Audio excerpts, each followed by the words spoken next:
Hey, it's Alan, and I just wanted to let you know that you can now listen to the ongoing history of new music early and ad-free on Amazon Music, included with Prime. Once upon a time, and really not that long ago, it was illegal, criminal, in fact, to be anything other than heterosexual. Any hint that you may be something other than straight could get you into all sorts of trouble, and frankly, career suicide was the least of your worries. In 1895, the famous English playwright Oscar Wilde was put on trial for homosexual practices, whatever that was. He was found guilty and sentenced to 2 years in jail. He never recovered from the ordeal and died soon after his release. In 1959, Liberace, the famous pianist, sued the London Daily Mirror for libel for implying that he was gay. It went to trial, and on the stand and under oath, Liberace stated that, and this is 1959, remember, he had never indulged in any homosexual practices. The judge believed him, and he won $24,000. In 1982, a former male bodyguard sued him for palimony, and this time Liberace had to pay out $95,000 from his bank account. And finally, in 1987, he died of AIDS, and the Daily Mirror came calling, looking for a refund of their $24,000. And look at Elton John. Despite the fact that he married a woman in 1984, the rumors of his homo and bisexuality helped erode his fan base in the late 1970s. He had to hide it for decades, something that took a serious emotional toll. When you put everything into this kind of context, you can see how far things have come today.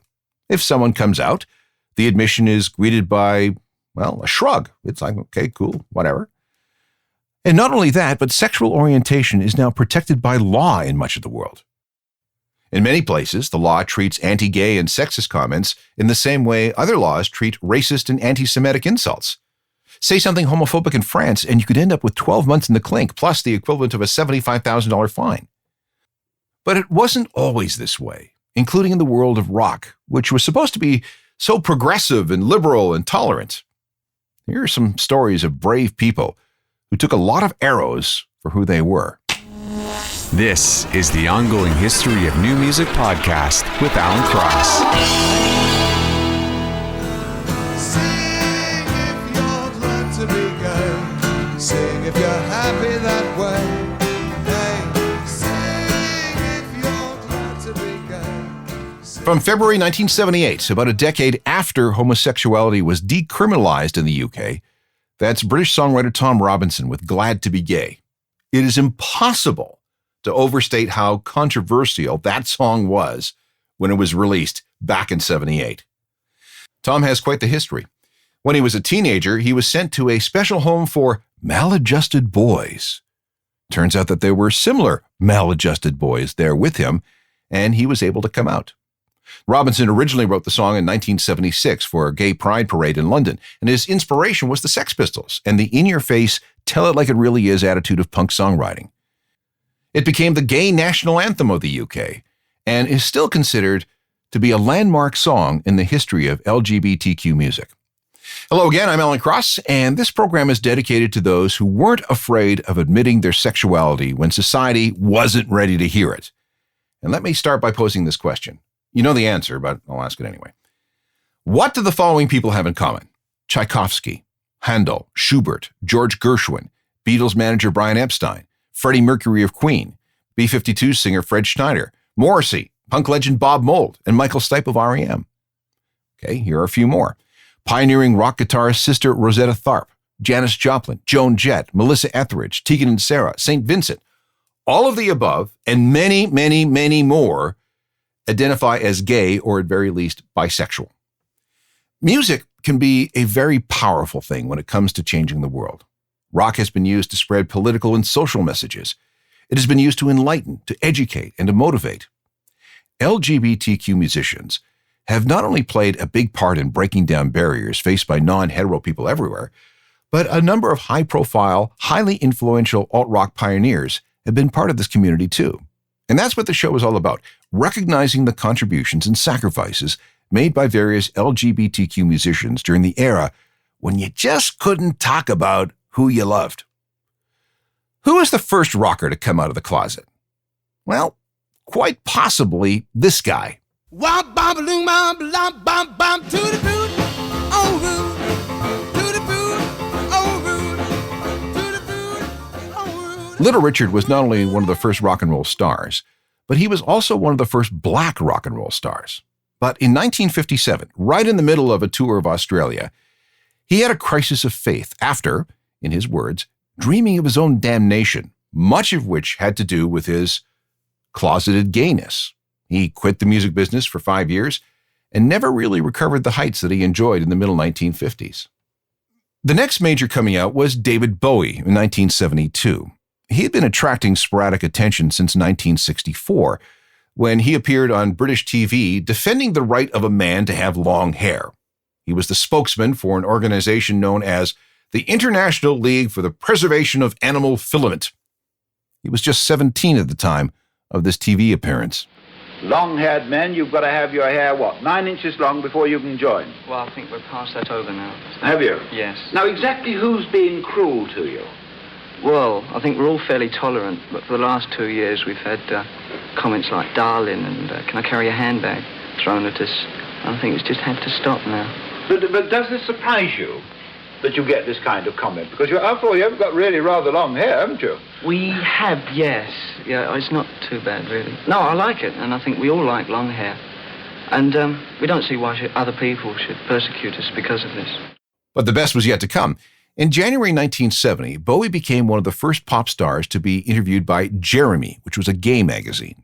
The article had nothing to do with his sexuality, but the very fact that he appeared in a gay mag was pretty radical. Remember, just 3 years earlier, you could be sent to prison in the UK just for being gay.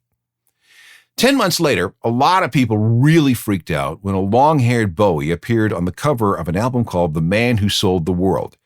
He was wearing a long, flowing blue dress, a man's dress, according to Bowie, designed by a man called Mr. Fish. To this point, this was the most feminized image a rock star the world had ever seen.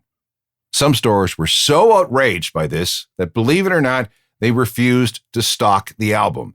And this is why you might find copies with a completely different cover. The record also didn't sell very well. In fact, Bowie moved less than 1,500 copies of The Man Who Sold the World in America between November 1970 and June 1971, mainly because of the dress. Such was the state of the world back then. Today, though, the album is considered the point where Bowie's artistic growth began to blossom. This is where he began to find his sound. And in the opinion of many, this is when the Bowie we really know really began. We never lost control.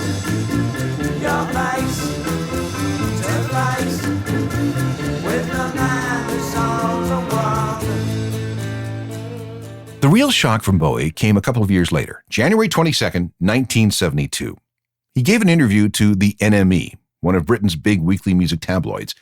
And let me quote, "I'm gay and I always have been." Wow. It was all a publicity stunt, but the effect of those 7 words was incalculable. Bowie's Ziggy Stardust character also offered hope. Ziggy was this weirdly androgynous, maybe bisexual creature who wore makeup and glitter and did all kinds of lewd things on stage, like simulating oral sex on his guitarist Mick Ronson. Bowie wasn't really gay, or at least not 100% gay, and never had been. But after January 1972, it didn't matter. He gave hope to closeted people across the UK, heck, around the world. Did this make Bowie the first openly gay rock star? Well, not really. Well, what about Lou Reed? Let's examine that. When Lou Reed was a freshman at New York University, his parents were quite alarmed at what they thought were antisocial tendencies. Some stories, many refuted by Lou's sister, say that the concern was that Lou was tipping towards homosexuality. So what did they do? They sent him for electroshock therapy. This was the late 1950s, and there was a theory that homosexuality could be cured with the right treatment, which in this case involved attaching electrodes to your head and jolting your brain with electricity. No wonder Lou resented his parents for the rest of his life. Through the late 60s and early 70s, Lou was the leader of the Velvet Underground, which might have been the world's first true alternative band. A lot of their songs were pretty kinky, delving into some weird sex and drugs and rock and roll. By 1972, Lou had left the Velvet Underground and had become very, very glam. He started wearing more S&M leather gear. He bleached his hair blonde and began wearing black fingernail polish. Even though he married a woman in 1973, Many people presumed that his gayness was the real thing, especially after he had a hit song that name-checked some real-life characters in Andy Warhol's circle. There was Holly Woodlawn, Candy Darling, and Jackie Curtis, all drag queens. Little Joe was Joe D'Alessandro, a gay actor. And Sugar Plum Fairy was another gay actor named Joe Campbell. This song, surprisingly, shockingly, was a major top 40 hit and a landmark in popular culture when it came to portraying sexuality and gender roles. Remember, this got on the radio with all these lyrics in 1972. But she never lost her head, even when she was given head. She says, hey babe, take a walk on the wild side. Said, hey babe, take a walk on the wild side. And the So, was Lou Reed gay? Probably bisexual, just like Bowie. And Little Richard admitted to being something after all his early success. But we still have to ask this question. Who was the first rock singer to admit being 100% gay from the outset? The answer is a guy by the name of Joe Bryant. If you haven't heard the name, it's because for a long, long time his existence was basically whitewashed from rock history.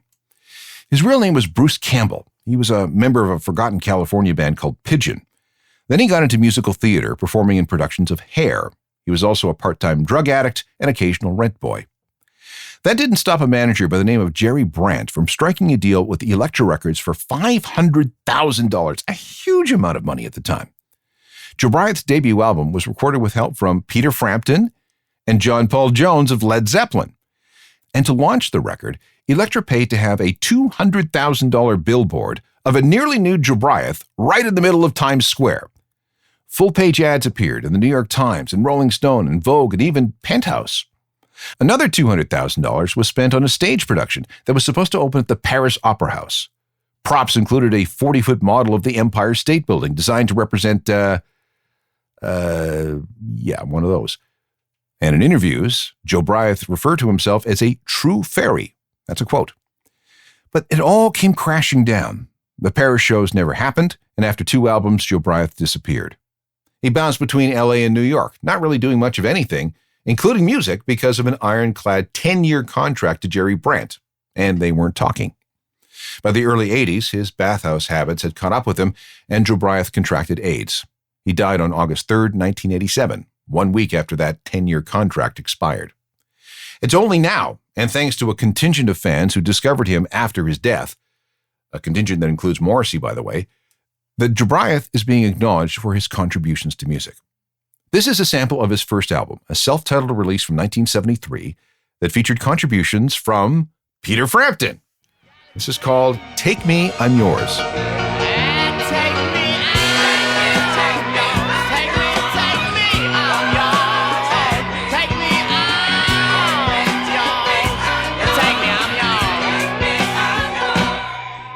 Joe Bryant, the world's first openly gay and genuinely gay rock star. And he was the first gay singer to be signed to a major record label. If you want to learn more, there's a great documentary called Joe Bryant A.D. Highly recommend it. There were other musicians singing about gayness. There was a British folk rock group called Everyone Involved who sang a few pro-gay songs as early as 1972. Chris Robison released a song in 1973 called Looking for a Boy Tonight. In 1975, there was a German band called Flying Lesbians. Then there was Steve Grossman, an openly gay folk blues singer who was around in the 1970s. 1978 marked the founding of the San Francisco Gay Lesbian Freedom Band, which billed itself as the first openly gay musical organization in the world. Still, most of this music was safely closeted, away from mainstream eyes and ears. It took a special kind of musical revolution to open things up. How punk rock helped gay rock in just seconds. This is a look back at some of the early pioneers of LGBTQ rock, people who risked so much just because of who they were. One of the great things about the original punk rock era of the 1970s was the concept that music belonged to everyone and that anyone should be able to make music. Things like age, background, class, ability, gender, and sexual orientation shouldn't matter. If you had something to say with music, then damn it, you should be able to say it. Pete Shelley was a fan of the Sex Pistols and leader of the Buzzcocks. As bisexual, he loved the fact that he was able to write and sing about anything he wanted. This is from 1977. You're getting a heat, you're getting assault, but you still keep a beat and you meet to pulp, and you're an orgasm addict. You're an orgasm addict. You're a Casanova, you're an Ocho Zep. It's a live on a fucking. There were plenty of punk performers who enjoyed the sexual liberation of the 1970s. There was the New York Dolls, the first group to wear makeup and spandex on stage. They never spoke of their sexuality, but were only too happy to let people make assumptions. There was Wayne County, the New York punk scene fixture who went all the way and had surgery, transitioning to become Jane County. And it wasn't just in the big cities. Down in Athens, Georgia, a group called the B-52s was starting to attract attention. The singer, a guy named Fred Schneider, was gay, and so was guitarist Ricky Wilson. And then there were popular one-hit wonders like this. Elton Motello wrote this song about a 15-year-old boy's relationship with an older man. Risky, right? But then the older dude rejects him for a woman. This was a radio hit in 1978. And even if I have a kick or two in bed, when I'm with him, it's just a dream. Ooh, ooh, ooh, ooh. He gives me head. Jet boy, jet girl. Jet Boy, Jet Girl, originally done by Elton Motello and covered by other punks and new wave bands around the world. Some were gay, while others just liked the shock value of doing a song like that. Another band we should mention is Big Boys. They were a punk band from Texas, Austin, but, still Texas, who have largely been left out of a lot of rock history. But if you go deep into skate punk, you will find their name. Big Boy largely founded that sound, skate punk, starting back in around 1978. Ask the Red Hot Chili Peppers and Sonic Youth about them, and they'll go on and on about Big Boys. Their lead singer was Randy Biscuit Turner. He was out, and he was proud of it. Let's talk about the relationship between rock and sex for just a second. From the very beginning, rock has essentially been sex and rebellion set to music. Punk became the antidote for the preening and swaggering of mainstream rock in the 1970s, and then in the late 1970s, we saw something called New Wave, the descendant of punk, a genre that also embraced the idea of anything goes. And New Wave also took on its own sense of theater. The goal was to shake people up, but instead of using aggression and violence and leather jackets with safety pins and swastikas, the tools were costuming, makeup, and expressions of sexuality. A lot of New Wave bands took a lesson from the campy gay elements of disco. Literally hundreds of technopop bands adopted effeminate or at least androgynous looks. Some of these performers, such as Boy George, were in fact gay. Others, like Depeche Mode, were presumed to be gay, thanks to the clothes, the hair, and the makeup. Many fans found these attitudes to be refreshing and liberating. Others found it disgusting, especially among some of the hardline rock fans who found it hard to stomach those weird-looking people with synthesizers who obviously weren't straight. Somehow, though, they completely missed Rob Halford and Judas Priest. But anyway, despite those attitudes, gay-oriented music continued to filter into the mainstream. One of the first openly gay alt-rock role models in the world was a woman and a Canadian. Carol Pope fronted Rough Trade, a Toronto group whose very name was a term from gay subculture. Carol was extremely upfront and extremely suggestive when it came to sex. She was like, yeah, I've got different ideas about sex. You want to make something out of it? What made Carol even more interesting was the fact that she was making these statements and having success in what was perceived to be dull, boring, conservative Canada. Imagine the shock of people when this song showed up on Top 40 AM radio back in 1980. It was scandalous. Fascinating. Is he screwing with her? What's her perfume? Tigress by Fabergé. It make me cream my jeans when she come my way. Oh, high school, confidential. Carol Pope made a serious impression, not just with that song, but everything else she did with Rough Trade. Here was a woman being totally upfront about being a lesbian. Who was doing that in the early 80s in the world of rock? Pretty much no one. When we come back, more acknowledgments of brave, groundbreaking LGBTQ performers from those early days. There were two more acts I want to acknowledge with this history of early LGBTQ pioneers in the world of rock. And this is where we finally get to Frankie Goes to Hollywood. They were from Liverpool, and most of the members were regulars at a club called Eric's. The beginnings of the band go back to 1980. And the frontman was Holly Johnson, an out gay man whose real name was William. But when he was in high school, he adopted the name Holly after the transvestite Holly Woodlawn, mentioned in Lou Reed's Walk on the Wild Side. He was also a huge David Bowie fan. It's a bit murky, but it is said that every member of the band was gay. It's hard to determine the truth because so much surrounding Frankie Goes to Hollywood was pure hype. Holly joined Frankie in 1982, and within months the group had a candidate for a debut single. It was a song called Relax. This one song encapsulated so much of the Frankie hype. Stories of drugs and anonymous bathhouse sex. The newspaper ads for the record featured Holly in a sailor's cap and a leather vest with the caption, "All the nice boys love sea men." Yeah, we see what you did there. And in 1984, this song had everybody talking, especially after it was banned by the BBC for, quote, obscene homoerotic overtones. It all began with an on-air diatribe by DJ Mike Reed. That, of course, is just what the single needed. Things had been a bit sluggish up until this point, but a BBC ban? Boom! Up the charts it went, all the way to number 1. It's now one of the most recognizable songs of the entire 1980s.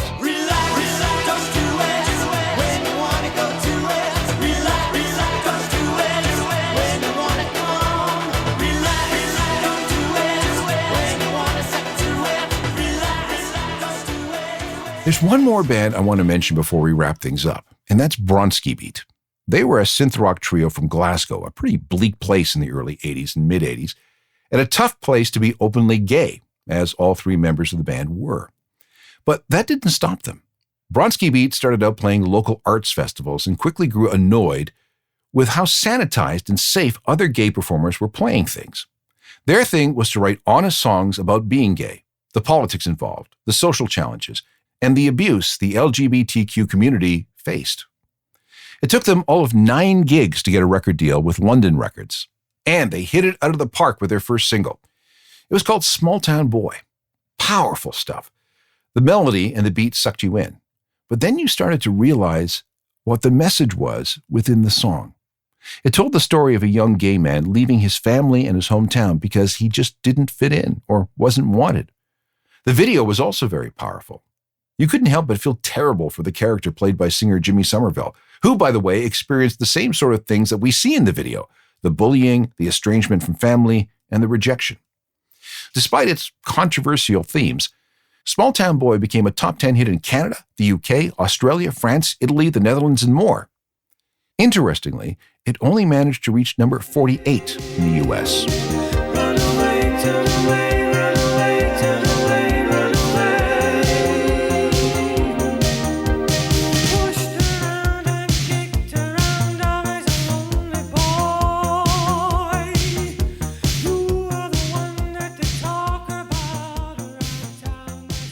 Like I said at the beginning of the program, it wasn't all that long ago that if you were gay, lesbian, trans, queer, two-spirited, or bi, you had to keep it to yourself. Coming out meant familial, social, and career suicide. Not so anymore, for the most part. In fact, there are some serious academic studies on how sexuality has affected music through the ages. Nadine Hubbs, a professor of music and women's studies at the University of Michigan, has a book called The Queer Composition of America's Sound. She says that many of America's biggest classic composers, from Leonard Bernstein to Aaron Copland, were not only gay, but that their gayness can be heard in their music. Now, this show is far from being the definitive history of LGBTQ people in the world of rock. There are some very thick books written on the subject, and if you're at all interested, you should source them out. There's also been much written on the disco scene, on metal and punk as it relates to this community in places around the world. The people we talked about on this program put themselves out there in various ways, often risking everything by doing so. It was a huge, huge gamble, and sometimes a very big sacrifice. But our music and our society is better for it. If you want more ongoing history, there are hundreds of programs available as podcasts. They're all free on all the various platforms. We can meet up on Twitter, Facebook, Instagram, and even TikTok. And don't forget to visit my website, which is updated with music news and information every day at ajournalofmusicalthings.com. Oh, an email? Send anything to alan@alancross.ca. Technical production for all this is by Rob Johnston. I'm Alan Cross. You've been listening to the Ongoing History of New Music podcast with Alan Cross. Subscribe to the podcast through iTunes, Google Play, Stitcher, Spotify, and everywhere you find your favorite podcasts.